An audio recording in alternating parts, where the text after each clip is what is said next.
ওই কিরে টায়ার ঘামাচ্ছিস কেন? ওই ডালাটা খুলে জায়গা মতো রেখে এসে ওই প্ল্যান্ট মেশিনটা টানায় নিয়ে যাওয়া লাগবে। ওই বিলের রাস্তায় কাজ চলতেছে না, এখন আর গাড়ি ধোয়া লাগবে না, তুই চলে যা। আচ্ছা ঠিক আছে ভাই, আমি এখনই লাগাই দিচ্ছি। স্যার হঠাৎ ফোন না দিয়ে আপনি কিরকম কি ব্যাপার, আসলেন? গাড়ি এখন কেন? তুমি কাজে যাওনি? গাড়ি না বিলের সাইডে নিয়ে যাওয়ার কথা, গাড়ি এখন এখানে রয়েছে। ফাইজলামি ভাই স্যার। আসলে স্যার আমার ওই ড্রাইভারের কয়েকদিন ফোন দিচ্ছি, কিন্তু ড্রাইভার ফোন ধরতেছে না। ড্রাইভার না হলে এই গাড়ি নিজে চালাবে, আর উনি ছাড়া তো এই গাড়ি চালানোর লোক নেই। শোনেন ভাই, এসব অভিযোগ আর ভালো লাগে না। ঠিকই তো দিনগুলো টাকা নেন। স্যার ভুল হয়ে গেছে, আমি তাহলে অন্য লোক ডেকে এই গাড়িটা চালানোর ব্যবস্থা করতেছি। আপনি আমারে আর মাত্র একটা দিন সময় দেন। আপনার 1 সেকেন্ডও সময় দেওয়া হবে না। আপনার হিসেব পাতি কাগজ নিয়ে আসেন। আপনি যদি পাইতে দেন আপনার টাকা দেবো, নাহলে আপনি আমার টাকা দেবেন। স্যার আমি না খেয়ে মরে যাবো স্যার, আমার আর একটা দিন একটু সময় দেন। বাংলা বোঝেন না আপনি? না যান, এখানে যান, কাগজপত্র নিয়ে আসেন। আমার কাজ চলে গেছে, ড্রাইভারের গোষ্ঠী নামে। রে ভাই এই বাড়ি আসেন, বাড়ি ঢুকতেছেন কেন? এদিকে আসেন, এদিকে আসেন। আপনি আপনার আমি দেখে ফেলাইছি। কি হয়েছে ভাই? ভাই কি হয়েছে মানে? আপনি ফোন ধরতেছেন না, কাজের সাইডে যাচ্ছেন না কেন? ভাই জ্বরে আসলে উঠতে পারছি না আমি। ভাই আপনি জ্বরে উঠতে পারতেছেন না মানে? আমি তো দেখলাম আপনি দিব্যি হাঁটি চলে বেড়াচ্ছেন, আমার সামনে নাটক করতেছেন না? ভাই আসলে ওষুধপাতি খেয়ে আমার একটু ভালো লাগছে বলে বেরোলাম ভাই। ভাই আপনি আমার সামনে মিথ্যা কথা বললেন না। আপনি এর থেকে বেশি অসুস্থ থাকা অবস্থায় প্ল্যান্ট মেশিন চালাইছেন। আমি শুধু বলেছি এই প্ল্যান্ট মেশিনটা এখান থেকে নিয়ে যেতে হবে। আপনি তত্ত্বাবধানে আমাকে নাটক করেন না। আসলে ঘটনাটা কি বলেন তো? ভাই আসলে আমি একজনের কুবুদ্ধে শুনেছি, আপনার সাথেও মিথ্যে কথা বলে লাভ নেই। শুনলাম না টাকার জন্য হানানে দৌড়ে বেড়াচ্ছাও। শুনলাম সুদের পরে টাকা নিবা।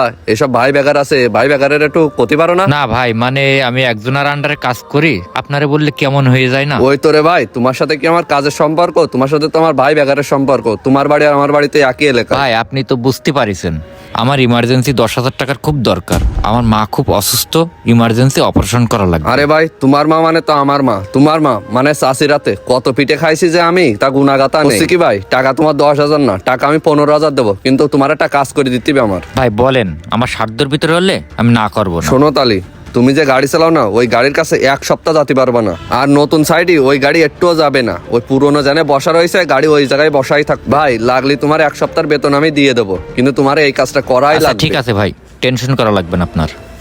যাও যাও, টাকা নয় 10,000 যাবে, কিন্তু এই সাইডের কাজ যে নাইদের হাত ছাড়াই যাবে। কন্ট্রাক্টর তো আমরা 2 জন, আমি একাই ওইরাম কাজ সব কুপাই দেবো। বেশি না, সাইডেতে 2 ইঞ্চি মাই দিয়ে দিলে ইরাম 10,000 টাকা কত উঠে যাবে আমার। যাক, ভালো সময় টোপটাও দিছি, সুযোগও পাইছি, এবার কাজ হবে না। ভাই সবই তো শুনলেন, আমার কিছু টাকার দরকার ছিল, তাই আমি এই কাজটা করেছি। হ্যাঁ রে ভাই, আপনার মাত্র 10,000 টাকার জন্য আপনি এরকম একটা কাজ করলেন। আপনি কি জানেন এই প্ল্যান্ট মেশিনটা বন্ধ থাকার কারণে কত পরিবারের না খেয়ে কাটতেছে, তারা কাজ করতে পারতেছে না? আপনি এরকম কাজ ভাই কি করে আমি বলেন? ভাবলাম কি এমনিতেই আপনার নিজের পকেটের টাকা দিয়ে লেবারদের বিল দিচ্ছেন। ভাই আসলে আপনি তো এখনো বিল পান, এমনি নিজের পকেটের টাকা দিয়ে লেবারদের বিল দিচ্ছেন, তারপরেও আপনার কাছে 10,000 টাকা কত চাবো? সেই জন্য টাকা চাওয়ার সাহস পাইনি ভাই আপনার কাছে। ভাই আমি যখন কন্ট্রাক্টর, আপনি আমার মিস্ত্রি বা ড্রাইভার, আপনার বিপদ আপদ তো আমিই দেখবো।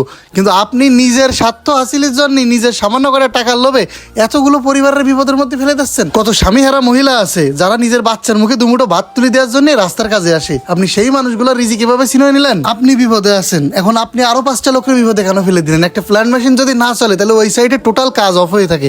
কন্ট্রাক্টর সাহেব যে লোক, উনি তো আমার কন্ট্রাক্ট বাতিল করে দিচ্ছে, পাশাপাশি আমি যে কাজ করছি, যে টাকাগুলো খরচ করছি আপনাদের পিছনে, সেই টাকাগুলো আমার যাবে। আপনি একটা লোকের জন্য আমাদের 20-25 জনের সমস্যা হবে। ভাই আপনি বেইমানিটা না করে যদি আমার একটা বার বলতেন, আমি সুদের পরে হইলেও টাকা এনে আমি আপনারই দিতাম। কিন্তু এখন যেটা করলেন, আমরা সবাই পথে বসে গেলাম ভাই। ভাই আসলে আমার ভুল হয়ে গেছে, আমার এরকম করা উচিত হয়নি। এটা ভুল না, এটা অন্যায় ভাই। যা করার করে ফেলছেন, এখন যান বক্কার ভাইয়ের সাইডে কাজ করেন গে। ভাই প্রত্যেকটা ব্যবসার প্রতিদ্বন্দ্বীরা এমন একজন ভিকটিমকে খুঁজে বের করে যাকে সামান্য সাহায্যের নামে বিভিন্ন প্রলোভন দেখিয়ে ওই ব্যবসায়ী বা ওই কন্ট্রাক্টরের ক্ষতি করা যায়। আর আমাদের দেশের সাধারণ সহজ সরল গরিব মানুষগুলা ওই ধরনের শয়তান লোকেদের পাল্লাই বেশিরভাগ পড়ে।